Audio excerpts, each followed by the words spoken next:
contoh-contohnya. Tapi tidak hanya itu, menjawab izin pertanyaan. Yang mulia. Saya menjelas sedikit. Itu yang vonis katakanlah yang saksi anggap itu ringan itu tadi, terkait kasusnya apa? Nah, persoalannya adalah apakah kasusnya kemudian tindak pidana katakanlah yang masuk kategori dalam tanda kutip berat. Saya Jawabannya? akan coba, baik majelis, terima kasih. Saya akan menjawab sesuai dengan kapasitas saya sebagai saksi fakta, begitu ya. Saya tidak akan berpendapat, saya akan cuma menyampaikan data-data yang memang sudah kami siapkan dan juga sudah kami presentasikan tadi.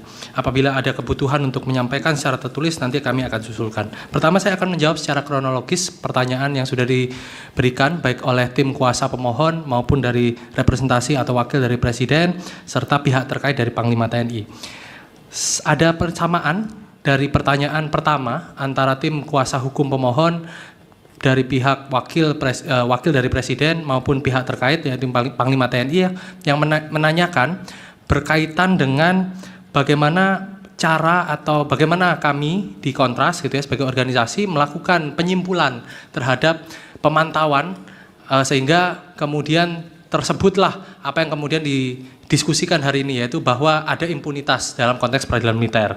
Jadi perlu ditekankan bahwa kami organisasi masyarakat sipil punya, terutama Kontras, punya wewenang atau punya ruang lingkup ruang lingkup pekerjaan mencakup dokumentasi investigasi pelanggaran HAM, pendampingan hukum dan juga pemulihan korban.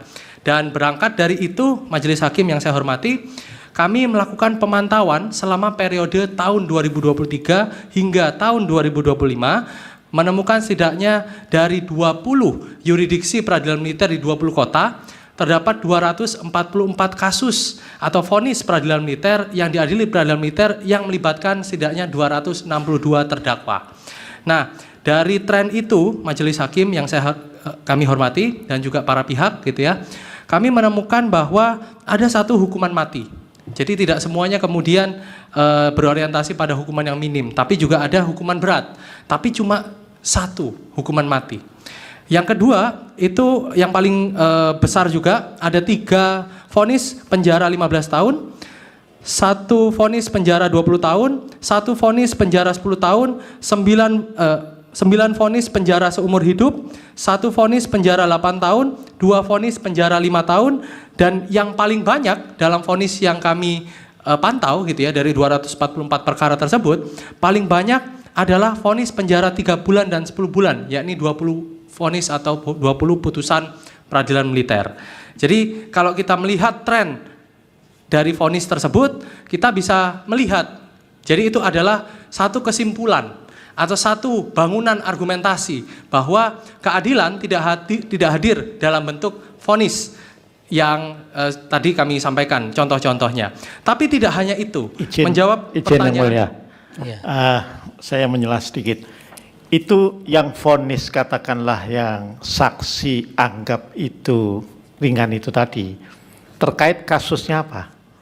Nah, persoalannya adalah apakah kasusnya kemudian tindak pidana katakanlah yang masuk kategori dalam tanda kutip berat, ya, atau ya itu memang tindak pidana yang katakanlah tindak pidana yang biasa sajalah gitu. Yang mana coba?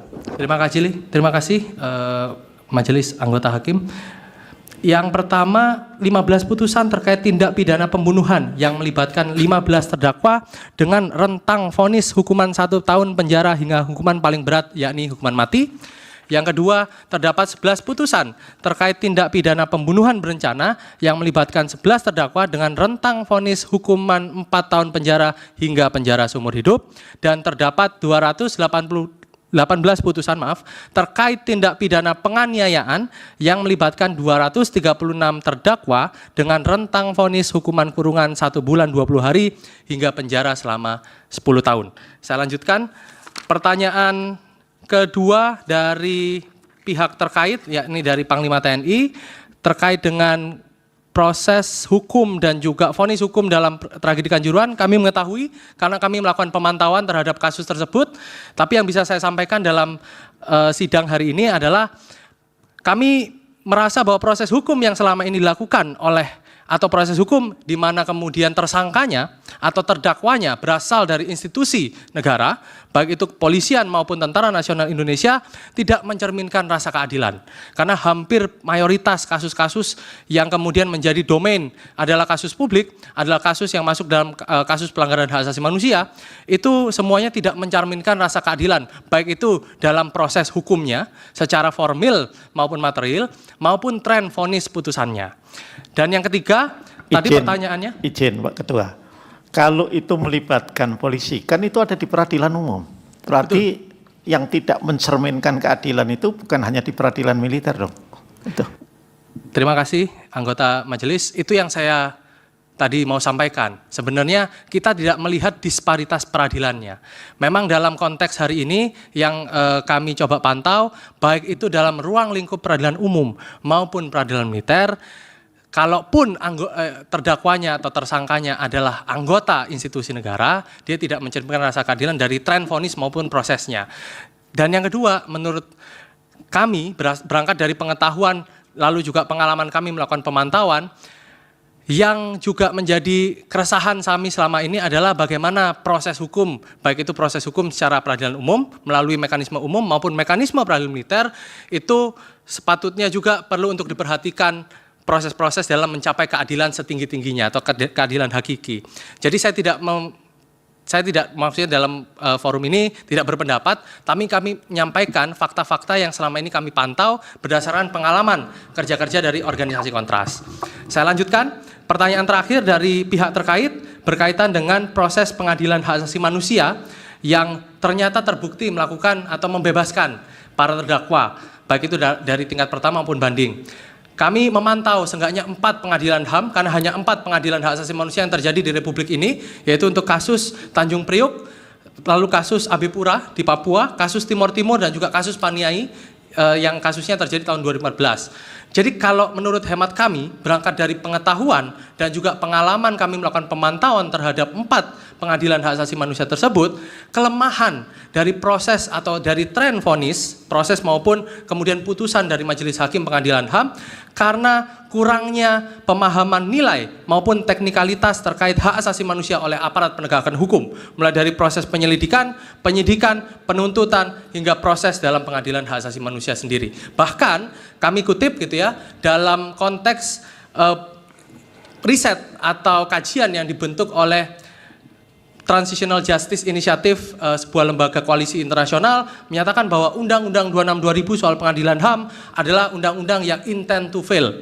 Sehingga tren vonis juga mencerminkan bagaimana kemudian keadilan tidak bisa dirasakan oleh korban maupun keluarga korban. Terakhir, majelis hakim, tadi saya lupa bahwa konteks keadilan tidak hanya tercermin dari tren vonis. Keterbukaan. Ya, tapi itu sudah pendapat, jangan. Oh, bukan. Data saja. Oh, ya, baik, tadi kan pendapat, nggak boleh saksi berpendapat. Tapi kalau mau menyampaikan data lagi silahkan. Ini data majelis hakim Silakan. gitu ya. Jadi berkenaan dengan proses impunitas tadi yang dikaitkan dengan peradilan militer, salah satunya tidak tercermin dari tren vonis semata, tapi dari konteks keterbukaan terkait dengan vonis putusannya. Itu data yang sudah punya ya?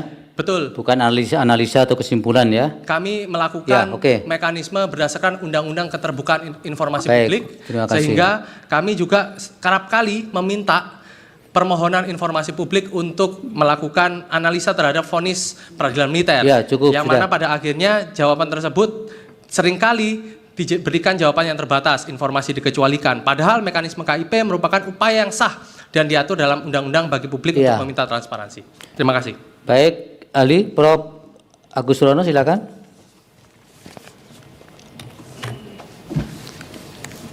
Baik, terima kasih Yang Mulia.